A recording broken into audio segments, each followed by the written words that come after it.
فلمی اداکاروں کو تو تھوڑی سی شہرت ملتی ہے تو وہ ماڈرن بستیوں میں شفٹ ہو جاتے ہیں، آپ یہاں سے کیوں نہیں گئے؟ جہاں انسان کا بچپن گزرا ہوتا ہے نا، اگر وہ انسان ہے تو اسے اس جگہ سے عشق ہو جاتا ہے، اس کا دل نہیں چاہتا کہ میں اسے چھوڑ کر چلا جاؤں۔ میرے والد صاحب یہاں ہیں، میرا خاندان یہاں ہے، تو میں ان کو چھوڑ کر جا نہیں سکتا۔ آپ نے جامعہ نعیمیہ میں باقاعدہ مذہبی تعلیم حاصل کی، تجوید کے ساتھ قرآن پاک کو پڑھا، لیکن آپ نے لائن اداکاری کی اختیار کر لی جو کہ بالکل متضاد تھی، ایسا کس طرح ہوا؟ سہیل صاحب، مجھے آج بڑی خوشی محسوس ہو رہی ہے آپ کے سامنے بیٹھ کر، اور دل کی باتیں میں آپ سے کروں گا۔ میں تو نادان ہی تھا، دانستہ بھی کیا کیا نہ کیا، پر لاج رکھ لی میرے اللہ نے مجھے رسوا نہ کیا۔ بات دل میں ہی تھی، دل میں رہی، اور کام ہو بھی گیا۔ ایسا کون جس نے زباں کا تکلف بھی گوارا نہ کیا۔ میں تو نادان ہی تھا۔ میرے والد صاحب ایک دینی گھرانے سے تعلق تھا، اور وہ عالم دین تھے اور ایک جامعہ مسجد کے امام تھے۔ ان کی خواہش تھی کہ کیونکہ بچپن میں میری آواز بڑی اچھی تھی، ان کی خواہش تھی کہ میرا بیٹا بڑا ہو کر نا میرے ہی راستے پر چل کر ایک عالم دین بنے گا۔ چلتے چلتے سفر گزرتا گیا، تو میرا کچھ خاندان گجرانوالہ شریف میں مطلب رہتا ہے، میں وہاں پر گیا تو وہاں پر ایک جلسے کا کوئی اہتمام تھا۔ مجھے وہاں پر لوگوں نے بلایا کہ یار قاری صاحب کا بیٹا آیا ہے، ذرا ان سے تلاوت قرآن پاک ذرا سنیں۔ ابھی میرا بچپن ہی کا زمانہ تھا، تو میرے پاس کچھ پیسے آئے تو وہ میرے ساتھ مل گئے، کہنے لگے آج ہم آپ کو ایک نئی چیز دکھائیں گے۔ تو مجھے وہ لے کر ایک جگہ پہ چلے گئے، میں دیکھا تو باہر قائد اعظم رحمۃ اللہ علیہ کی تصویر لگی ہوئی تھی۔ تو میں نے کہا یار ادھر قائد اعظم کی تصویر ہے تو آگے یہ ایک اور لوگوں کی کیا تصویر ہے؟ تو مجھے وہ کہتے ہیں قاری صاحب آپ کبھی ادھر نہیں آئے؟ میں کہ جی نہیں، یہ سینما ہے۔ تو مجھے کہتے ہیں کہ پیسے نکال کر نا یہ بکنگ جو چھوٹی سی بنی ہوئی نا اس کے اندر اپنا ہاتھ ڈالو، آپ کو 2 ٹکٹیں ملیں گی۔ بڑا سادہ سا میرا ماحول تھا، اور میں نے وہ پیسے لے کر نا وہ بکنگ کے اندر میں نے ہاتھ ڈالا نا ایسے، تو آگے وہ جو بکنگ والے تھے جو اندر ٹکٹ دے رہے تھے ان کا کوئی پیٹ بڑا تھا، وہ مجھے اس بات کا علم نہیں تھا۔ میں نے جلدی ایسے میں نے اپنا ہاتھ اندر کیا نا تو ان کے پیٹ پر میرا ہاتھ لگ گیا۔ تو سب سے پہلے انہوں نے مجھے ایک بہن کی گالی دی، تو وہ مجھے اچھا نہ لگا کہ یار اس نے 2 ٹکٹیں دی اور ہم جب اندر گئے تو اندر اندھیرا تھا۔ اب ادھر فلم چل رہی تھی، ادھر میں ان کے ساتھ اندر اندھیرے میں گیا ہوں۔ یہ زندگی کا پہلا وقت ہے، عجوبہ ہی میں دیکھ رہا تھا کہ یہ دنیا کیا ہے۔ تو میرا جو چہرہ ہے وہ اس طرف ہے، اسکرین اس طرف چل رہی ہے، تو مجھے کہتا ہے ادھر دیکھو۔ تو میں نے ایسے سے دیکھا ایسے اسکرین پر کہ ایک عجیب ہے، ایک بڑی سی ایک دیوار، اس کے اوپر وہ چیزیں نظر آ رہی ہیں، اور ہر حقیقت کا ایک رنگ نظر آ رہا ہے۔ تو میں دیکھ رہا ہوں کہ یہ کہاں سے لوگ آ رہے ہیں، یہ پیچھے سے لائٹ نظر آ رہی ہے، یہ ہے وہ ہے۔ تو وہ فلم تھی، اس فلم کا نام تھا مکھڑا، اس کی ہیروئن تھی صبیہ خانم۔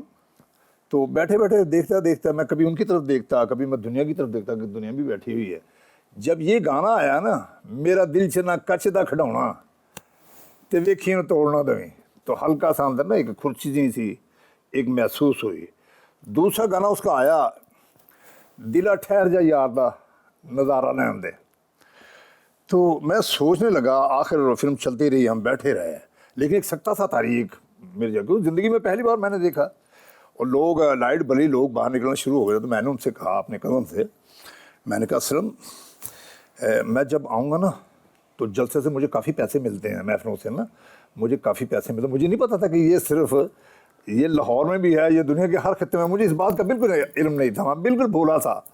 تو میں جب آؤں گا نا تو میں بہت سارے پیسے لے کر آؤں گا، تو آپ ایسے کرنا کہ مجھے ذرا ان کو رج رج کے ذرا دکھانا ذرا مجھے۔ میرا دین سے لگاؤ جو تھا وہ کم ہونا شروع ہو گیا۔ چلتے چلتے میں نے ان سے بھی بات کی، یہ لوگ کہاں سے آتے ہیں، یہ لوگ کہاں کام کرتے ہیں۔ ایک شخص نے مجھے کہا کہ تجھے پتہ نہیں یہ تیری 2-4 گلی چھوڑ کر ایک شخص وہاں پہ اسٹوڈیو میں کام کرتا ہے۔ میں نے پہلے ان کے بچوں کو اپنا دوست بنایا، تو تم چلو تیرا شوق ہے تم صبح آ جانا. تو میں نے پوچھا کہ جی میں کپڑے کیسے پہنوں؟ انہوں نے کہا یہ اچھا کوٹ ہونا چاہیے, پینٹ ہونی چاہیے, جیسا ان کا ماحول ہے ایسا. گیا میں لنڈن میں, میں نے ایک خوبصورت پینٹ خریدی, کوٹ خریدا, میں ٹائی شائی ایسے خرید کے میں ایک ہیرو بن کر میں شانو اسٹوڈیو میں جب جا کر گاڑی رکی تو میں نیچے اترا تو میں نے ایسے دیکھا شانو اسٹوڈیو کو پہلی زندگی میں پہلی مرتبہ. تو میں نے سب سے پہلے بسم اللہ پڑھ کر اس زمین کو میں نے بوسہ دیا. ایک شخص ہاتھ بڑھا, وہ یہ یہاں پر تو نے بوسہ کیا, مطلب کیا دیکھ لیا اس زمین کو تو نے؟ تو میں نے کہا جی اصل میں بات یہ ہے کہ میں بڑی دیر کے بعد یہاں پہنچا ہوں. اب تک 946 فلموں میں کام کر چکے ہیں, زیادہ تر فلموں میں ولن اور کچھ میں ہیرو بھی. آپ کو ولن بننا برا نہیں لگتا؟ اصل میں بات یہ ہے کہ میرے اندر تو سہیل صاحب ایک ہیرو ہی تھا, لیکن میرے اندر وہ پروش نہیں تھی, کیونکہ میں ایک مولوی کا بیٹا تھا. مجھے کیا پتا یہ لوگ کیا ہیں, کیسی شخصیت کے مالک ہوتے ہیں یہ. تو میں تو ڈھونڈ رہا تھا نا کہ مجھے کام ملے کام ملے کام ملے. میں نے پینٹری کا کام تھوڑا میں کرتا تھا, پینٹری لکھنا, اچھا لکھائی. تو میں وہاں پر بیٹھا ہوا ہوں تو کسی کی دیوار لکھنے کے لیے میں گیا.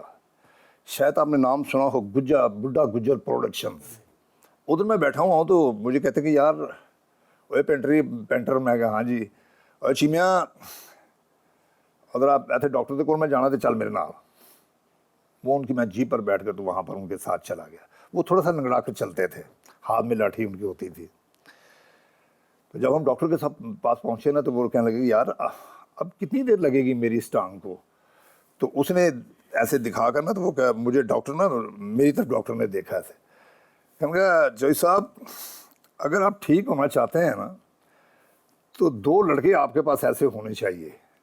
تو دیکھ کر مجھے کہتے ایسے ینگ لڑکے, کیونکہ میں باڈی بلڈر تھا, میں نے مسٹر لاہور کیا ہوا تھا باڈی بلڈنگ میں, لیکن لنگوٹے کا میں بہت پکا تھا. یہ مجھے گھر سے بڑی ایک نصیحت تھی, وصیت بھی تھی میری. ہاں جی. تو جو بھی دیکھتا تھا وہ رہ جاتا تھا کہ یار یہ کتنا خوبصورت لڑکا ہے یار.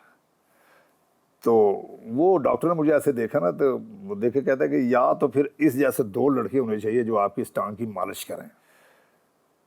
تو اب ہم واپس جب آ رہے تو راستے میں مجھے کہتے ہیں کہ چیما میں تیرے ساتھ ایک بات کروں گا. کہ جی ہاں جی. اگر تم مالش کر کے میری ٹانگ ٹھیک کر دو تو میں رب کو حاضر ناظر کر کے کہتا ہوں میں تجھے ہیرو لے کر فلم بناؤں گا. میں نے اپنی ذات کی سہیل صاحب نفی کر کے میں نے اپنے من کے اندر کا جو انسان تھا نا وہ میں نے مار کر میں ایک مالشیا بن کر ان کے پاس میں نے جا کر ان کی ٹانگ کی مالش کرنی شروع کر دی. چلتے چلتے وقت جو تھا وہ گزرتا گیا. لوگوں نے یہ سمجھا کہ چودھری صاحب نے اس کو ایک مالشیا رکھا ہوا ہے. تو ایک شخص آیا, وہ آ کر ایسے بیٹھا ہے تو وہ کہتا ہے چودھری صاحب وہ منڈا چیما کتنے ہوئے؟ ان کا یار اندر گیا ہے. میں واش روم سے باہر نکلا اور تینوں بلو صاحب بنا ہیں. بلو صاحب شاہیہ پروڈکشنز. اور میں جا کے نا دروازے میں کھڑا ہو گیا تو کہتے نے اوے تیل وہ لائی اور کہتے بہت گرم تیل نہ کہتے لانے کہتے میں پھنسیاں پھنسیاں کٹوا دیں گا. انہوں نے یہ کہا, انہوں نے سمجھا کہ یہ کوئی مالشیا ہے جی. تو میں نے باہر کھڑے ہوتے ہوئے کہا, میں نے کہا بلو صاحب میں مالشیا تو نہیں. آنکھوں میں آنسو تھے, میں مالشیا تو نہیں. تو کہتے پھر تو کون ہے؟ اس نے جا کر نہ اٹھ کر نہ اس نے وہ لائٹ جلائی تو میری آنکھوں میں نام تھے. تو ادھر کیا کرنے کے لیے جاتا؟ اس نے اتنی بڑی موٹی گال مجھے, تو ادھر کیا کرنے کے لیے جاتا؟ میں نے کہا جی کہنا کیا کہ انہوں نے مجھے کہا تھا کہ مجھے شوق ہے ہیرو بننے کا, ایکٹر بننے کا شوق ہے, تو میں تجھے ہیرو لے کر تو تیرے پر فلم بناؤں. اس نے مجھے اتنی بڑی ایک گالی دی. اس نے نہ مجھے دبانے کا کہا نہ مجھے کچھ کرنے کا کہا. ان کا اٹھے تو ہونے چل چل. اسی طرح وہ کپڑے شپڑے میرے جیسے تھے. میں ابھی چل میری فلم شروع ہوئی کال کا, تو جا کے تو باری اسٹوڈیو میں جا, تو میرے آفس میں جا کے تو ان سے مل. میں نے ایک نئے ڈائریکٹر کو لیا اپنی فلم کا ڈائریکٹر ہے شاہد رانا. وہ مجھے ہیرو سمجھ کر دیکھنے کے لیے آئے ہیں. تو میں اگر وہ کپڑے وہی پرانے وہ پینٹری والے کپڑے رنگ شنگ لگا ہوا ہے, تو مجھے آ کر وہ کہتے ہیں کہ کہاں ہیں وہ شفقت چیما صاحب؟ میں نے کہا جی میں ہی شفقت چیمہ ہے میں انہوں نے بلو صاحب نے بھیجا ہے. انہوں نے مجھے اتنی بڑی گالی دی اور مجھے کہتے کہ اوے جا کے کام کر رہے, اوے جا کے چورا کسی دی چوری کر رہے, جا کے کپڑے پا, کچھ چنگا خلیا بنا کے آ, اور چلو تینوں کیا دواں گے تینوں پھر مجھ کام. تو یار وہ بہت چھبی ان کا بڑا بھائی تھا, تو اس نے کہا جی پروان ہی لینا ہی تو ناصر بھولو لے. ناصر بھولو اس وقت بہت بڑی شخصیت تھی.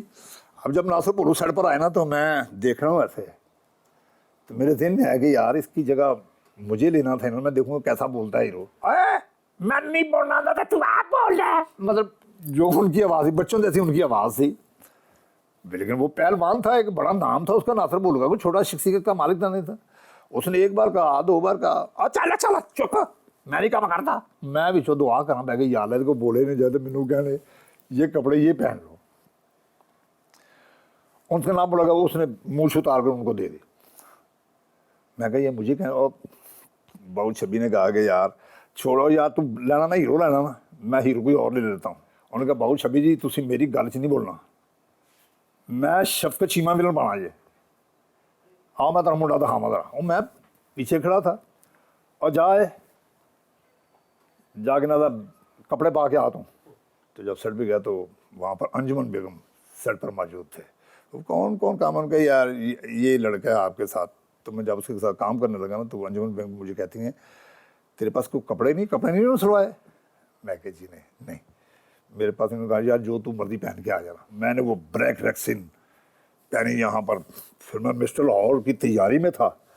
جب میں سیڑھیوں سے اترا نا تو انجمن بیگم کی میرے پر نظر فکس ہوئی, تو وہ دیکھتی ہی رہ گئی.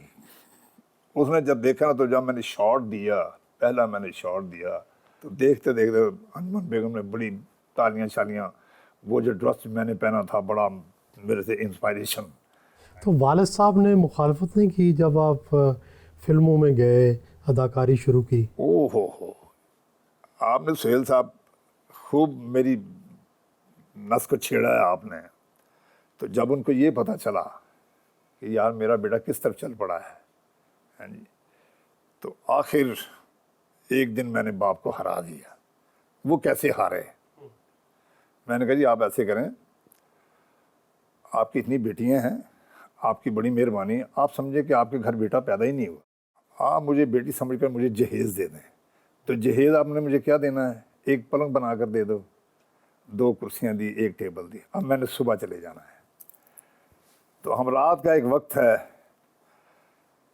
اور میں ایسے جانے لگا اسٹوڈیو. تو مجھے کہتے ہیں کہ شفقت حسین میں آپ کو کچھ دینا چاہ رہا ہوں. آدمی تھے, تو انہوں نے ایسی چیز ایک بندھی ہوئی تھی ایسے, تو وہ انہوں نے ایسے دیا, تو میں نے پکڑ لیا. تو میں نے کہا یہ کیا ہے؟ یار کھولو, میں تجھے کچھ دے کر جا رہا ہوں. میں نے سوچا کہ یار کچھ پیسے ہوں گے یا کچھ ایسی کوئی بات ہوگی, کچھ چیزیں تو ساری بنا دی. جب میں نے اس کو کھولا تو اس میں قرآن مجید تھا. تو مجھے کہتے ہیں کہ یار میں نے آپ کو یہ اس لیے دیا ہے کہ جب کبھی کبھی یاد آئے نا تو اس کو پڑھ کر نا ذرا میری روح کو ذرا بخش دینا. تو مجھے بڑا غصہ سا لگا. میں نے کہا کہ بس آپ ایسے کریں گے, آپ مجھے بلایا نہ کریں. تو پھر اکیلا ہی بیٹا ہو ہیں, اور پھر ایسا بات کہہ دی جائے, ہاں جی. میں نے کہا آپ ایسے کریں کہ میں نے آپ کو کہا نا کہ آپ مجھے بیٹی سمجھ کر مجھے الوداع کر دیں, آپ سمجھیں کہ میں آپ کا بیٹا ہوں ہی نہیں, تو آپ مجھے نہ بلایا کریں. اور یا میری بات تو سن. میں نے ایسے والد صاحب کو ایسے دھکا دیا سیم. میں کہا آپ چھوڑیں مجھے. تو ان کے یہاں نا درد نکلی. تو یار مجھے پکڑ لے یار, اور میرے درد نکلی ہے. میں نے ان کے درد کو محسوس ہی نہیں کیا. جو غلطیاں ہوں نا انسان کو مان لینی چاہیے. میں نے ان کے درد کو محسوس نہیں کیا اور میں چلا گیا. سہیل صاحب یہ میرے الفاظ سننے والے ہیں, کہتے ہیں یار شفقت حسین ایک بات کہوں گا کہ جی اگر تم کہو تو باپ اپنی داڑھی صاف کرا کے تیرے ساتھ تیرا بستہ پکڑ کر اسٹوڈیو نہ جائے گا.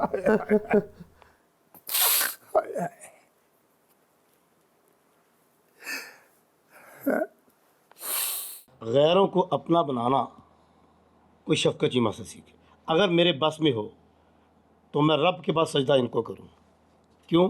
وہ اس لیے کہوں کہ میرے باپ کے مرنے کے بعد اگر یہ نہ ہوتے تو میں نہ ہوتا. آج جس مقام پر میں ہوں یہ شفقت چیمہ کی بدولت ہے.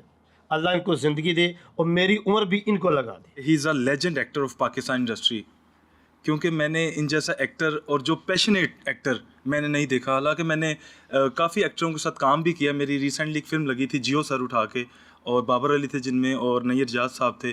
لیکن جو محنت میں نے اپنے فادر میں دیکھی ہے میں نے کسی ایکٹر میں نہیں دیکھی. جو یہ فلم میں نظر آتے ہیں ایز اے ولن اور غصے والے، یہ بہت ہٹ کے ہیں. ہی is a very polite person اور بہت پیار کرنے والے. ماشاء اللہ بڑے اچھے انسان ہیں. جب سے میں نے ان کے ساتھ ہوا ہے، میں ان کی زندگی میں یعنی کہ میری آئے ہیں تو کافی یعنی کہ اچھا ہمارا ٹائم گزرا ہے. آج تک کبھی بھی کوئی نہیں میں نے ان میں بری بات دیکھی. تو ہمیشہ جب بھی ملے مجھ سے پیار محبت شفقت سے ملے ہیں. مجھے بہت سی فلمیں دیکھی ہیں، شوٹنگ پہ بھی جاتا ہوں. ان کی محنت، ان کی لگن، ان کو دیکھ کے ہمارے اندر بھی ایک محنت کا جذبہ پیدا ہوتا ہے. اس ایج میں جم کرتے ہیں تو ان کو دیکھ کے ہمیں بھی شوق پیدا ہوتا ہے. ایسے اچھے انسان میں نے اپنی زندگی میں نہیں دیکھے. ایز اے فادر تو یہ بہت اچھے ہیں، لیکن فادر ان لا اس سے بھی زیادہ اچھے ہیں. چیمہ صاحب ماشاءاللہ بہت گریٹ انسان ہیں جی. دوستوں کے دوست ہیں، بھائیوں کے بھائی ہیں، اور آخرت کی جو ہے نا فکر کرنے والے بھائی ہیں. دوستوں کو اچھا مشورہ دیتے ہیں. میرے کزن ہیں، لیکن انڈسٹری میں تقریباً سب کو یہ پتہ ہے کہ یار یہ چھوٹا بھائی ہے اور یہ بیٹا ہے. اور میں ان کے بارے میں یہی کہنا چاہوں گا کہ میاں محمد بخش صاحب کا ایک بڑا اچھا شعر ہے جو ان پہ بڑا فٹ آتا ہے. چنگیاں دے لڑ لگ جائیے تے چنگا آکھن سارے، چنگے گھر دے کتے نو روڑا کوئی نہ مارے. تو آج جو ہماری عزتیں ہیں، جو مقام ہے، جو اللہ پاک نے ہمیں اتنا نوازا ہوا ہے، اور یہ سب کچھ ان کی وجہ سے ہے.